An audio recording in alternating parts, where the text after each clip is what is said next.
Joe, St Patrick's are back in the MacLarnon final, and it's another chapter in the long history of Gaelic games in the school. It is indeed, Niall. We're delighted. It's our 85th anniversary this year, and we're absolutely delighted to be back in the final. Coming up now, my 27th year in the school, and this is only our third MacLarnon final in all that time. So big days like this don't come around too often. So of course, when they do come around, you gotta embrace them. You've got to accept them, and the sense of excitement now that's building around the school is very palpable. And everybody's really looking forward to the big day out. And I remember back to our last final, 2006, and it was a very bittersweet day. Boys had a great competition that year, did great all year, and then just on the final, on that one day, come up just a wee bit short against a really, really well-spirited LaSalle team. And I know I don't like to talk about it, but I think back to 2001, the last time we won it, and I was in an awfully privileged position that particular day. That myself and two former colleagues, Barry Kelly, who's now in Aquinas, and Aidan McGivern, now down in St Mark's, the three of us were responsible for the team in that day, and we had a fantastic day out. But as you rightly say, very important in the life of the school.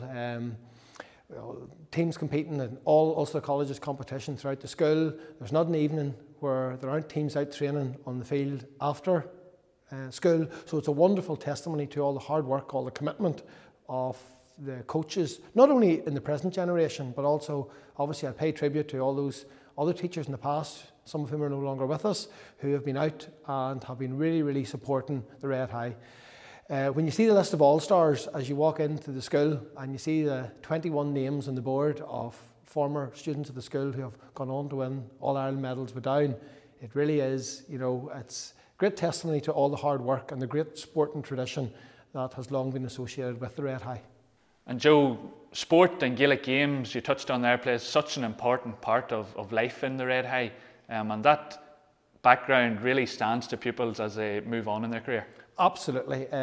We're all very mindful nowadays, of the need for young people to have a great sense of balance in their life, and while of course it's very important they work hard at their studies and they achieve the results in the examination hall, and that's vital, but it's also very important that they have something else. It's what they do outside of the classroom, it's the being part of a team, it's creating friendships, it's developing relationships with their peers, and those relationships, they'll take with them.